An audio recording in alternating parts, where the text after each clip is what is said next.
Good afternoon बच्चों। आज online class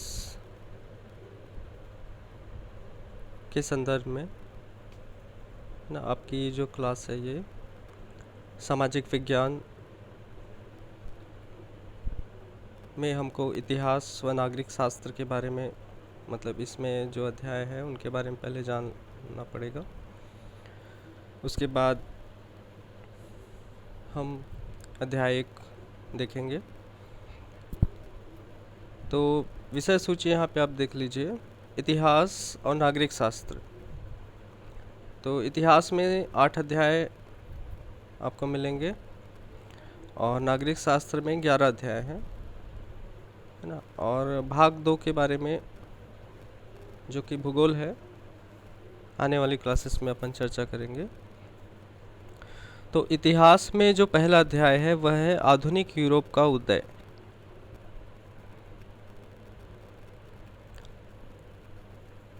इसमें हमको मुख्य रूप से आधुनिक काल की विशेषताएं और पुनर्जागरण जो आंदोलन चला उसके बारे में हमको अध्ययन करना है।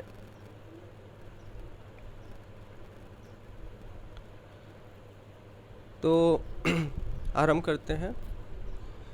आपका पहला अध्याय है आधुनिक यूरोप का उदय। तो इतिहास क्या होता है? इतिहास में प्राचीन काल में जो मानव क्रियाकलाप हैं और घटनाएं हैं जो पुराने समय में हुई हैं उसके बारे में हम अध्ययन करते हैं। तो इतिहास के अध्ययन को 3 भागों में विभक्त किया गया है अध्ययन की सुविधा के लिए। पहला जो है वो प्राचीन काल, दूसरा है मध्यकाल और तीसरा है आधुनिक काल। प्राचीन काल जो बहुत पुराने समय की जो बातें होती हैं, जैसे आदि मानव समय की बातें हैं, वो प्राचीन काल में आता है जब मनुष्य खानाबदोश जीवन व्यतीत करता था और उस समय कृषि करना उसने सीखा ही था। उसके बाद आया मध्यकाल।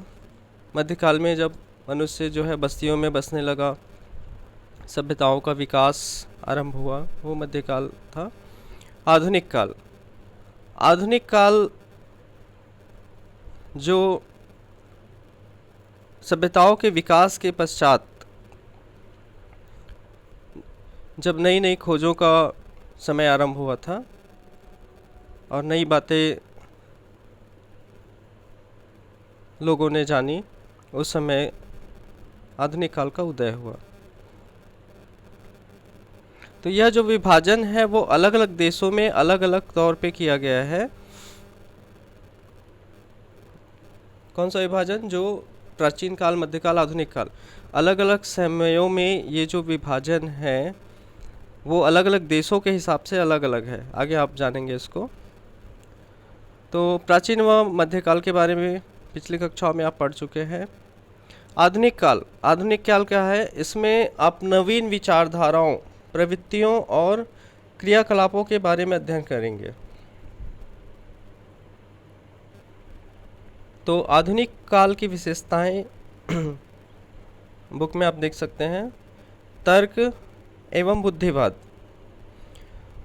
तर्क एवं बुद्धिवाद मतलब यहाँ पे जो मनुष्य है वह अपनी बुद्धि और तर्क के प्रयोग से किसी भी जानकारी को या किसी भी चीज़ को वह तौल सकता है।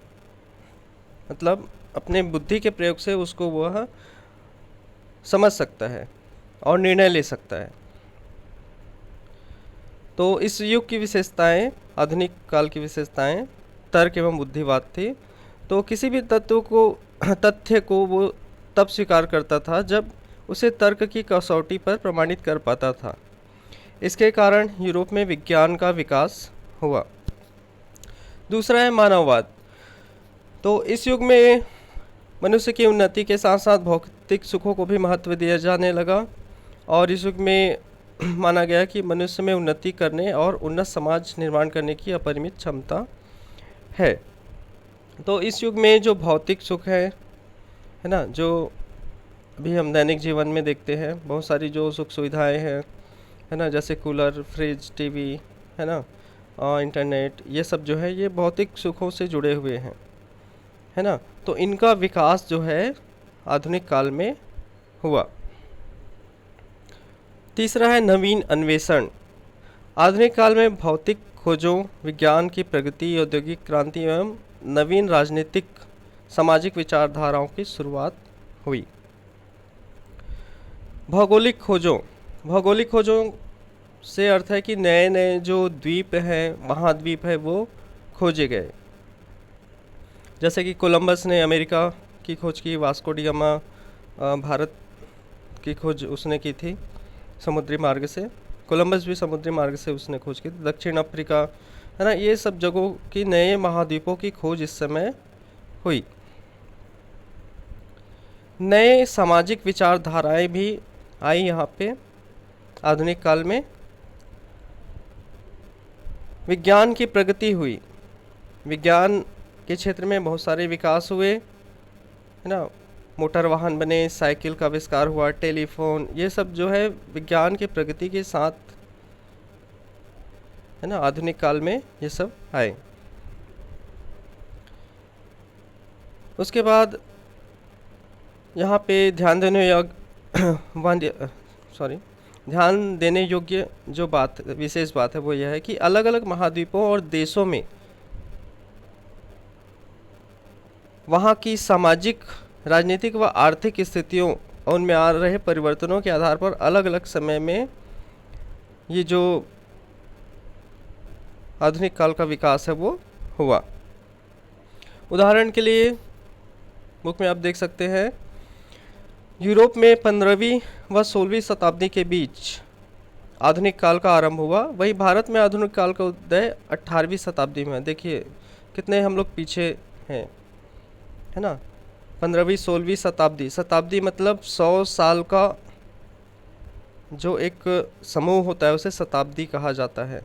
तो 15वीं शताब्दी मतलब सन 1500 1600 के आसपास यूरोप में आधुनिक काल का आरंभ हुआ, जबकि भारत में 18वीं शताब्दी में ये हुआ। मतलब 200 साल हम पीछे चल रहे थे, है ना, ऐसा मान सकते हैं। तो आधुनिक काल का इतिहास जानने के लिए हमें उन सभी साधनों की जानकारी होनी चाहिए जो इतिहास के स्रोत हैं।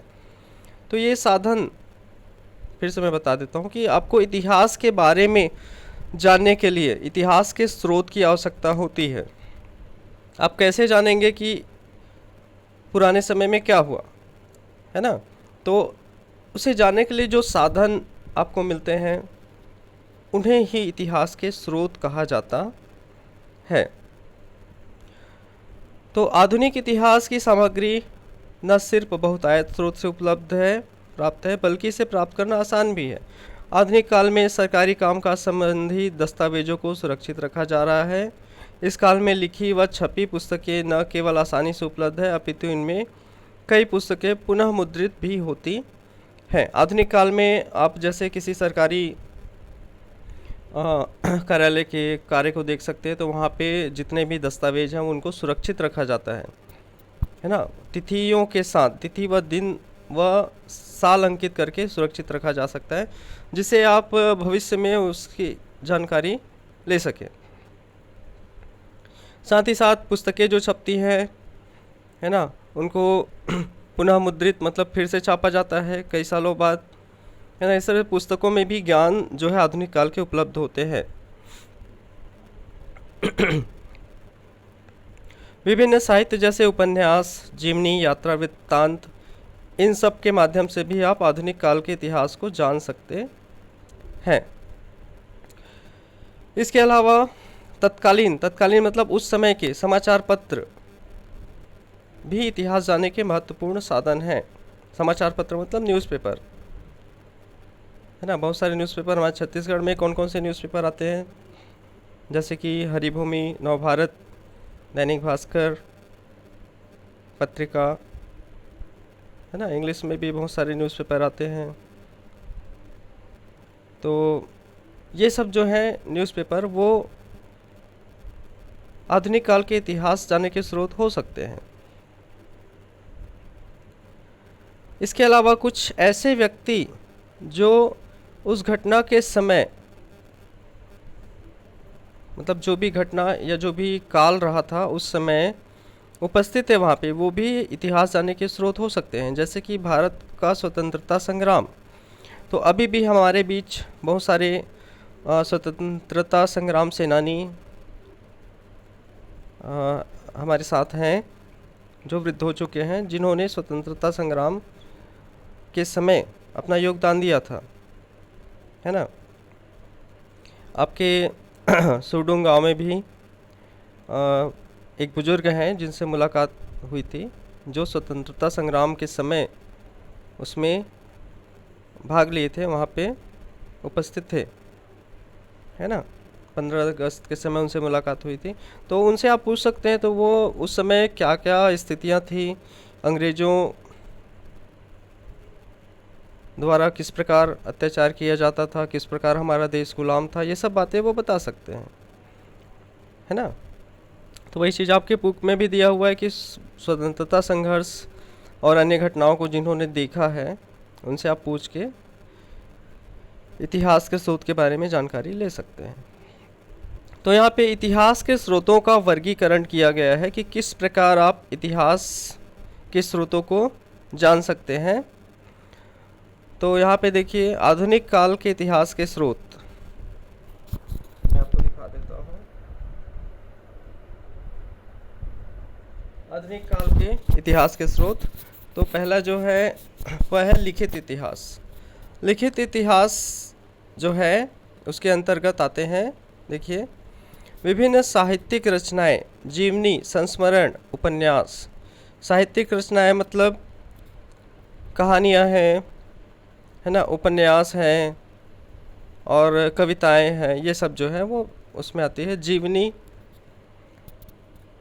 किसी व्यक्ति ने अपने जीवन के किसी व्यक्ति के जीवन के बारे में जो उल्लेख होता है, जैसे सुभाष चंद्र बोस के जीवन के बारे में है, महात्मा गांधी के जीवन के बारे में जो बुक्स लिखे गए हैं वो जीवनी कहलाती है।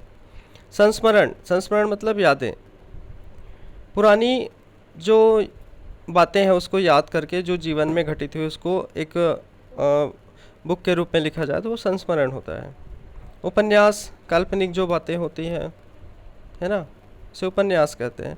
तो लिखित इतिहास के ये स्रोत हैं। इसके अलावा विभिन्न शासकीय, अशासकीय दस्तावेज, पत्र व्यवहार, दैनिक, साप्ताहिक, मासिक व त्रैमासिक छपने वाले पत्र पत्रिकाएं, ये भी इतिहास के स्रोत हैं। इसके अलावा आप देख सकते हैं धार्मिक साहित्य, विभिन्न धर्मगुरुओं, मीमांसकों व धार्मिक संस्थाओं द्वारा प्रकाशित जो साहित्य हैं वो लिखित इतिहास के स्रोत होते हैं। फिर है मौखिक इतिहास। आम लोगों के अनुभवों, लोक कथाओं, जनश्रुतियों के द्वारा भी हम इतिहास को जान सकते हैं। मौखिक इतिहास जो मुँह ज़बानी आपको बताई जाए, है ना। उसके बाद है आधुनिक संचार साधन। तो आधुनिक संचार साधनों में है रेडियो, टीवी, फिल्में, photographs, audio video cassettes, internet, है ना। आजकल सबसे टॉप में तो इंटरनेट ही है, मान के चलिए। मोबाइल के माध्यम से आपको बहुत सारी जानकारियाँ यहाँ पे प्राप्त हो जाती हैं। उसके बाद है आधुनिक स्थापत्य।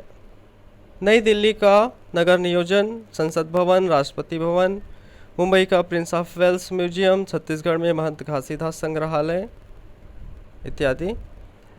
आधुनिक स्थापत्य मतलब वर्तमान समय में स्थापित की गई इमारतें व संग्रहालय, है ना, जिनका निर्माण अभी वर्तमान समय में हो, जैसे कि संसद भवन, राष्ट्रपति भवन, ये सब जो है, ठीक है। तो इस तरह से इतिहास जानने के स्रोत में लिखित इतिहास, मौखिक इतिहास, आधुनिक संचार साधन और आधुनिक स्थापत्य, है ना, इनके माध्यम से आप इतिहास के बारे में जान सकते हैं। इसके साथ ही हमारे वर्तमान जीवन से जुड़ी प्रत्येक वस्तु व उपकरण भी आधुनिक इतिहास के स्रोत हैं। तो अब आप बता सकते हैं कि आपके आसपास इतिहास से जुड़ी हुई कोई चीज़ें या इमारतें या पुस्तकें उपलब्ध हों तो, है ना। जैसे आपके गांव में एक प्राचीन मंदिर है जहां पूजा के लिए लोग जाते हैं, है ना। तो वो इतिहास के बारे में आप जानकारी ले सकते हैं इन चीज़ों से। आगे देखते हैं अब। आधुनिक इतिहास की पृष्ठभूमि, मतलब किस प्रकार जो था आधुनिक इतिहास था। तो 15वीं शताब्दी तक यूरोप के सामाजिक जीवन पर सामंतों व धर्म गुरुओं का वर्चस्व था। 15वीं शताब्दी में क्या हुआ, यूरोप में जो सामाजिक जीवन है वहाँ पे सामंत और धर्मगुरु, सामंत यानी राजा के जो अनुयायी होते थे, उसके जो सेवक होते थे वो सामंत, और धर्मगुरु जो धर्मों के प्रधान होते थे, जिनकी तुलना में राजसत्ता मतलब राजा की जो शक्ति थी वो निर्बल थी। सामंत व धर्म गुरुओं के शोषण से और दमन से जो साधारण जनता थी वह त्रस्त हो गई थी। ईसाइयों के सबसे बड़े धर्मगुरु पोप को ईश्वर का प्रतिनिधि माना जाता था, इसलिए ईश्वर और परलोक से जुड़ी बातों पर ज़्यादा महत्व दिया जाता था। 14वीं शताब्दी में यूरोप के इस मध्यकालीन ढांचे पर प्रहार किए जाने लगे थे। अब ध्यान दीजिए, आधुनिक इतिहास के बारे में आप पढ़ रहे हैं तो यूरोप में क्या परिस्थितियाँ थी। यूरोप में धर्म गुरु जो थे और सामंत थे, उनके अत्याचार से साधारण जनता बहुत परेशान थी, और जो धर्म गुरु था उसके जो प्रमुख थे उसको पोप कहा जाता था। पोप जो था वह ईश्वर का प्रतिनिधि माना जाता था, और इसलिए उस समय ईश्वर और परलोक जैसी बातों को ज़्यादा महत्व दिया जाता था। 14वीं शताब्दी में यूरोप के इस मध्यकालीन ढांचे पर प्रहार किए जाने लगे थे। जो लोग थे वो आधुनिक समय के बारे में जान रहे थे, इसलिए ये पुरानी जो रीति रिवाज है, अंधविश्वास है, उस पर प्रहार किया जा रहा था। अब मानव जो है वर्तमान जीवन के दुख दर्दों को ज़्यादा महत्व देने लगा, और बहुत सारे प्रबुद्ध मतलब बुद्धिमान विचारक समाज में आए, जिन्होंने धर्मगुरुओं और सामंतों के वर्चस्व को चुनौती दी, और लोगों को कहा कि आप अपने बुद्धि से और तर्क से और समझदारी से काम लेकर जीवन को जिएं, न कि अंधविश्वास और अंधश्रद्धा के चलते हुए अपना जीवन जिए, है ना। उन्होंने कहा कि विश्व को अपनी खुली आंखों से देखिए, और जो बुद्धि को स्वीकार हो उसी को मानिए। ऐसा जो विचारक थे उन्होंने ऐसा कहा। अब यूरोप के पुनर्जागरण के बारे में आपको जानना है। वैचारिक क्रांति मतलब विचार क्रांति। विचार क्रांति कैसे फैलेगी? पुस्तकों के माध्यम से, भाषण के माध्यम से, है ना। लोगों के विचारों को बदलना, जो पुराने ढर्रे पे चल रहे हैं उनको सही राह दिखाना, ये वैचारिक क्रांति में आता है। तो देखिए, 15वीं शताब्दी में यूरोप में पुनर्जागरण अर्थात वैचारिक क्रांति का आरंभ हुआ। ग्रीक, लैटिन आदि भाषाओं के प्राचीन ग्रंथों का स्थानीय भाषा में अनुवाद किया गया, और नए सिरे से इनका अध्ययन होने लगा, है ना। जो पुराने जो धार्मिक ग्रंथ है जैसे बाइबिल, वो ग्रीक, लैटिन ये भाषा में तो ये प्राचीन भाषाएं थी। तो सामान्य जो लोग थे उनको ये भाषाएं मालूम नहीं थी। तो उस समय क्या हुआ कि इनका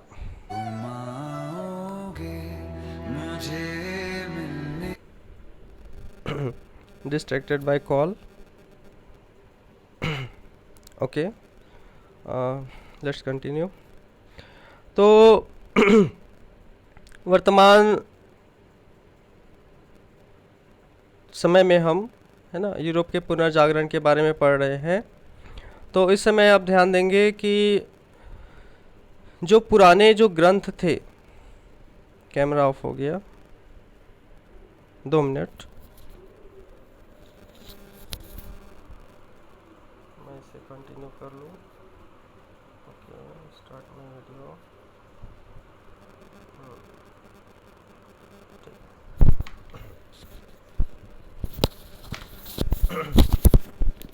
चलिए आगे देखते हैं।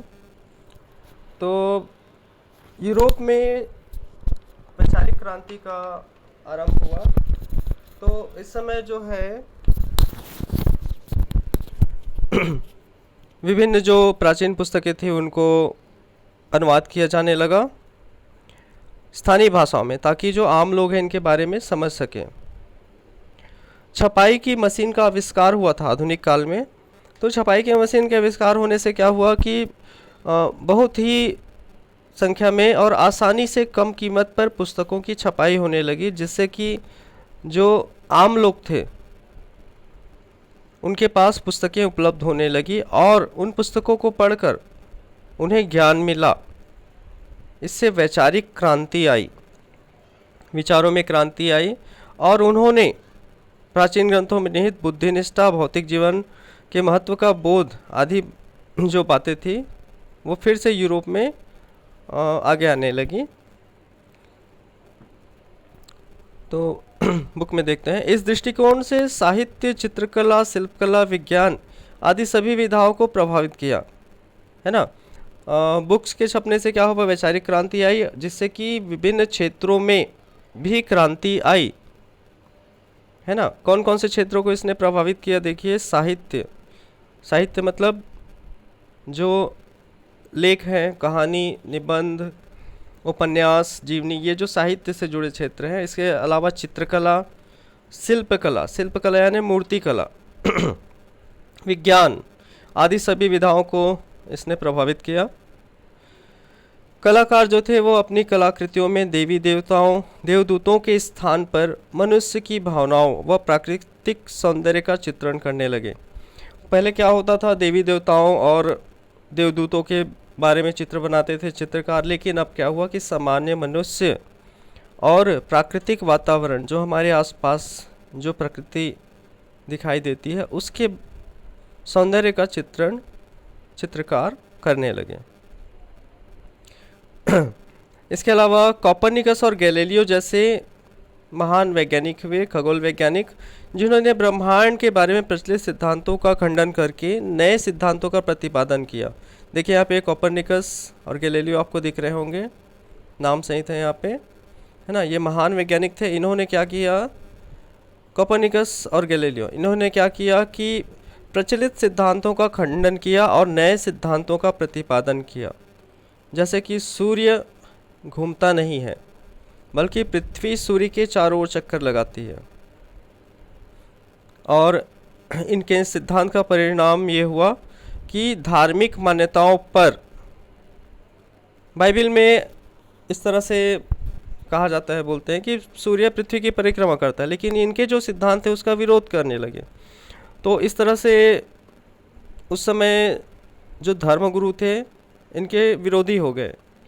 लेकिन आम जनता जो थी उसको बहुत सारे इनके सपोर्टर भी थे, अनुयायी थे, जो इनकी बात को मानते थे। और आगे जाकर यही बात सत्य हुई कि पृथ्वी सूर्य का चक्कर लगाती है ना। इस तरह से दो महान वैज्ञानिक यहाँ पे हुए थे। इसके अलावा भी कई विचारक और वैज्ञानिक उस समय हुए। उसके बाद है धर्म सुधार आंदोलन। मध्यकालीन यूरोपीय समाज पर रोमन कैथोलिक चर्च का बहुत अधिक दबाव था। रोमन कैथोलिक चर्च, चर्च ईसाइयों का जो धार्मिक स्थल होता है चर्च कहलाता है। तो यहाँ पे रोमन कैथोलिक चर्च है ना, इसका बहुत नियंत्रण यूरोपीय समाज पर था। ईसाई धर्म ग्रंथ बाइबिल लैटिन भाषा में लिखा गया था और लैटिन में होने के कारण सामान्य लोग इसको नहीं समझ पाते थे। तो इनकी सामान्य लोगों की अज्ञानता का फ़ायदा उठाते हुए ईसाई धर्म गुरुओं ने कर्म कांडों को बढ़ावा दिया और धर्म के नाम पर लोगों का शोषण ये करते थे। धर्म संस्थाओं में भी बहुत भ्रष्टाचार फैला हुआ था। और इस भ्रष्टाचार के कारण यूरोप में आंदोलन आरंभ हुआ जिसे धर्म सुधार आंदोलन कहा गया। फिर इस आंदोलन के तहत क्या हुआ? उन दिनों विचारकों ने धर्म संस्थाओं में व्याप्त भ्रष्टाचार के विरुद्ध आवाज़ उठाई। बाइबिल का अनुवाद सामान्य भाषाओं में किया गया, है ना, जैसा कि पहले अपन पढ़ चुके हैं। मार्टिन लूथर, देखिए महत्वपूर्ण व्यक्ति हैं ये। मार्टिन लूथर नामक जर्मन धर्मगुरु ने धार्मिक संस्थाओं के दुराचार की निंदा करते हुए खुला वक्तव्य जारी किया।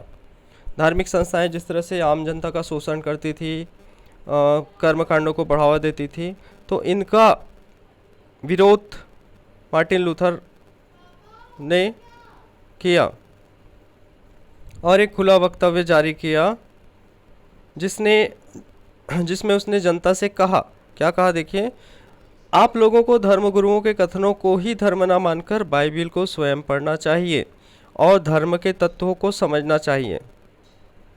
उसने ईसाई धर्म के गुरु प्रमुख पोप की निरंकुश सत्ता को चुनौती दी और धर्म व्यवस्था में प्रचलित दोषों का विरोध किया। विरोध यानी प्रोटेस्ट। इसलिए मार्टिन लूथर किंग के जो अनुयायी हुए उन्हें प्रोटेस्टेंट कहा जाने लगा।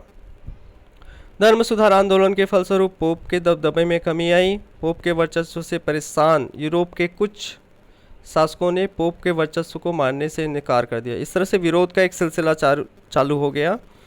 पुराने जो धर्मगुरु थे, जो कर्मकांडों को बढ़ावा देते थे, आम जनता का शोषण करते थे, उनका समाज में विरोध होने लगा, है ना। तो मार्टिन लूथर किंग जैसे और बहुत से जो लोग हुए उन्होंने धर्म सुधार आंदोलन में भाग लिया।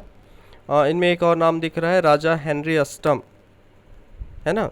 इस तरह से आधुनिक विचारों का सूत्रपात हुआ और पुनर्जागरण जो है वो संभव हुआ। ठीक है बच्चों,